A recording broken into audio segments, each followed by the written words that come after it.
Hello, everyone. This is Mr. Tracy, and the book that I chose to read today is called Bitty Bop Barbershop by Natasha Tarpley and illustrated by E.B. Lewis. I chose to read this book because this is a book to help ease the fear of my son going to the barbershop. When he first went to the barbershop, he was a little nervous about going back. So my wife bought this book for him, and we will read it to him over the next couple months to help him get over his fear of the barbershop. But enough about that. Let's dive into the book.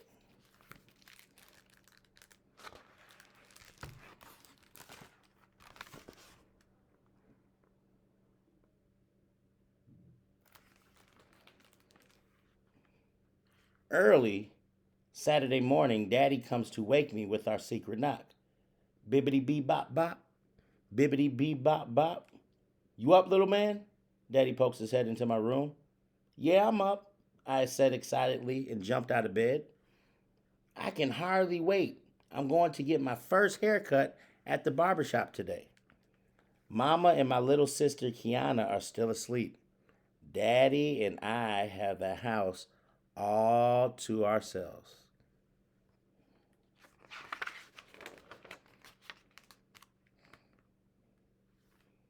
Quietly, Daddy and I dress in our matching jeans and put our gym shoes on. Then we head outside. We turn onto Main Street and stop at Jack's Sweet Shop. Daddy orders a gooey cinnamon roll, black coffee, and a glazed donut. And he also orders me a chocolate milk. Miles is getting his first haircut at the barbershop today, Daddy tells Mr. J. Is that so? Asks Mr. J, leaning over the counter. I nod yes. This calls for a celebration. I'll make your milk a double. Mr. J pours the chocolate milk into a tall cup. Be brave, little man, he says, and he hands me the cup.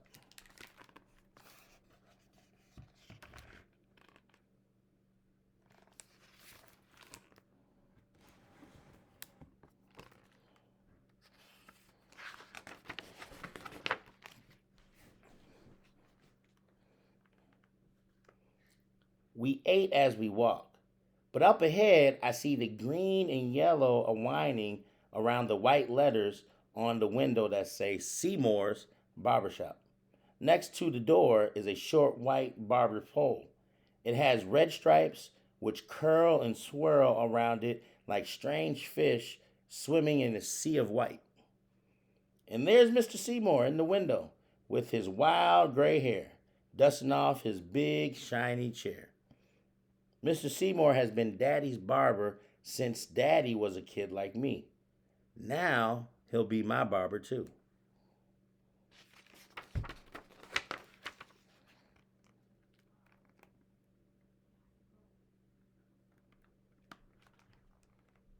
Inside, the shop is crowded.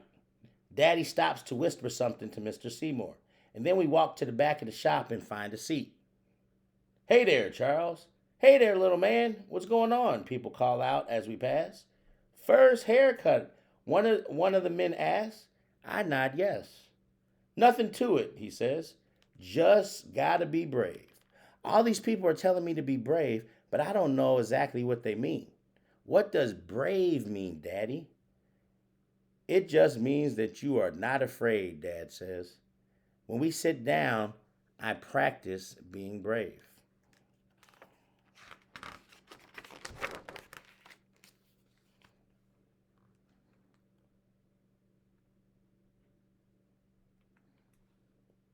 As Daddy and I wait our turn, we watch men playing checkers. Slap! One of the men slams his checker on the board. King me, he shouts, with his arms raised high. Another group of men is clustered around the television at the back of the barbershop watching a basketball game. Come on, man, shoot the ball. What are you waiting for? Pass it. Pass it. Ah, that's a foul. That was a foul. The ref must be blind. Woo! What a that boy can fly. One man cheers when his favorite player finally makes a basket.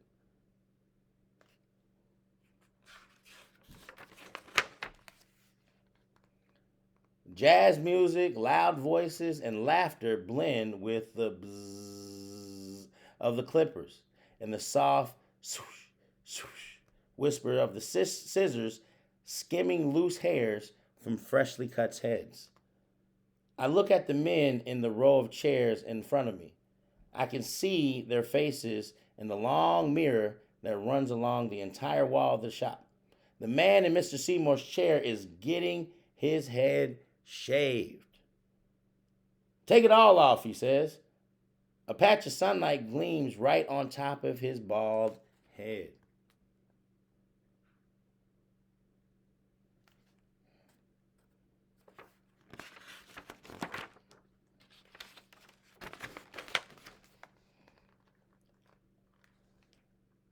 Another man has long, thick dreadlocks.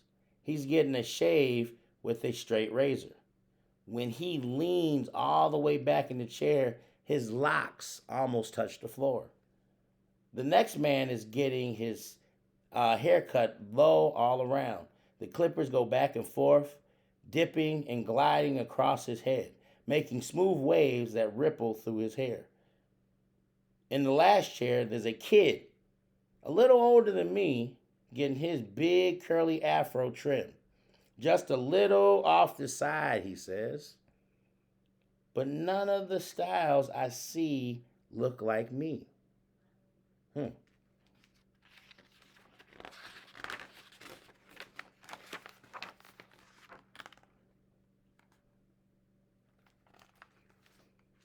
After a while, Mr. Seymour points to Daddy and me and calls my name. Who, me? I look at Daddy and then at Mr. Seymour and then at Daddy again. You go first, Miles, he says, and then pats me on the back. Be brave, little man. I can hear my heartbeat in my ears, and my knees feel wobbly. But I stand up and I walk over to the chair. Mr. Seymour helps me get up in the chair because the chair is so high. Then he drapes a big wide cape over me to catch the loose hairs.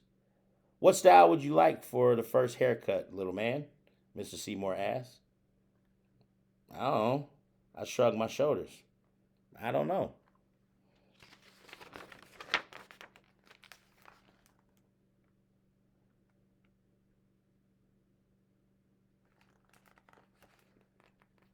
Mr. Seymour shows me a poster hanging on the wall with pictures of all different kinds of hairstyles. But I still don't see one that looks like me. I take one more look around the shop, and then I see Daddy. I know right away what style I want. Cut low on top and shave clean all around just like his. I whisper to Mr. Seymour, and he goes to work.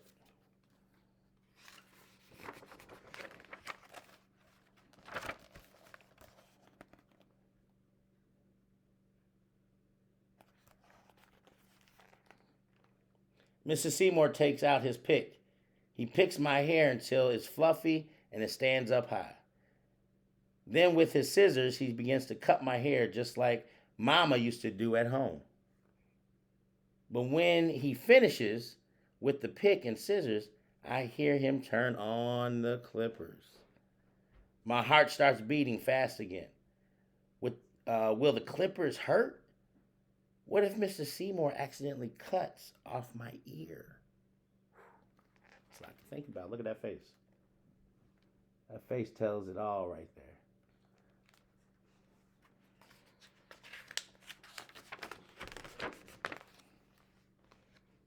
The loud buzzing noise is coming closer and closer. Then I feel a tickle creeping up the back of my neck. I get so scared I duck down as low as I can go in the chair and throw the cape over my head.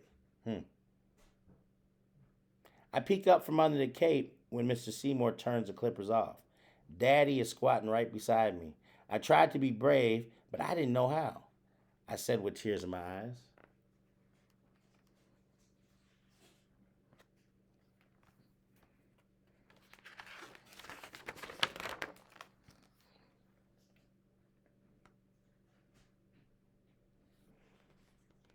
You know, I was scared when I got my first haircut, Daddy says, and wipes the tears away. You were? I asked, with my eyes open, while Dad nods. Yes.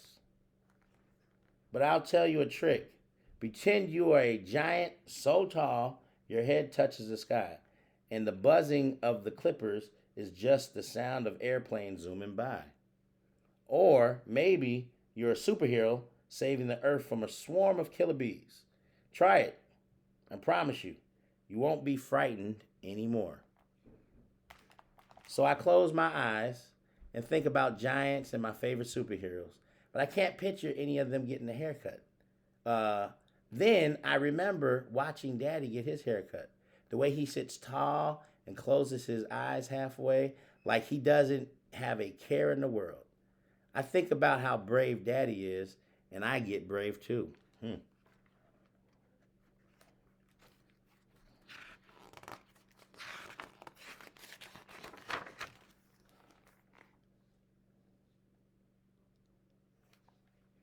When Mr. Seymour turns off the clippers, when Mr. Seymour turns the clippers back on, I imagine I have Daddy's long legs and wide shoulders. I sit straight up like Daddy, though I squeeze the arms of the chair very tightly. And when Mr. Seymour is through, there's a brand new me staring back in the mirror. Mr. Seymour rubs and dabs a sweet smelling blue aftershave onto my face and the back of my neck. It feels like a cool breeze. Then he dips a brush in powder and gently sweeps all over my neck and my hair. Daddy takes his seat in Mr. Seymour's chair. And when Mr. Seymour asked him how he wants his hair, Daddy said he wanted cut just like mine. Ooh. When Mr. Seymour's finished with Daddy, Daddy and I smile and sit next to each other in the mirror. You sure you guys are not twins? Daddy asked, raising one eyebrow.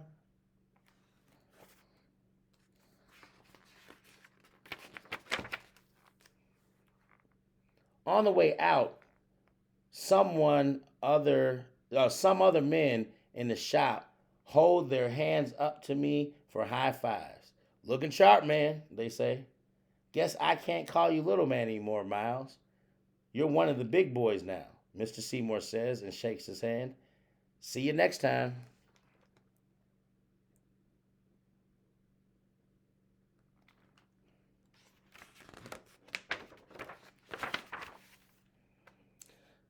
I hum a happy, proud song as we leave Mr. Seymour's shop.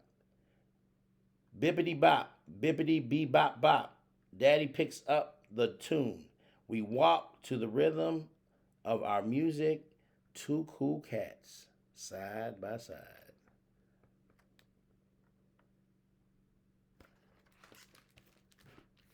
The end, and I hope you enjoyed Bippity Bop Barbershop by Natasha Tarpley and illustrated by E. B.